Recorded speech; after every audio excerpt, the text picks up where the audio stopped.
tsaka ni Iris kay Lea and Clark?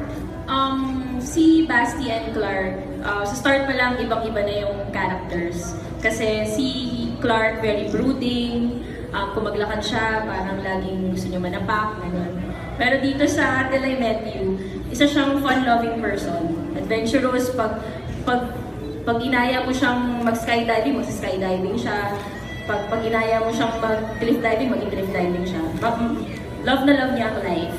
So dun pa lang, naiba na ni James yung character ni Basti from Clark. Si Iris and si Lea, pareho nilang mahal yung pamilya nila, kaya gusto nila ng magandang buhay for yung family. Pero ang pagkakaiba dito, si Iris, ano siya, parang laking mas pargas siya, kumilos, mas kaya niyang i-bully yung best friend niya, hindi siya napapatalo. Si Lea kasi very kime, diba? Pinalaki siya ng mga taga-tenement na very siya yung baby. Pero dito sa Till I Met You, hindi siya mapapatalo. Kaya okay yung banter nila na.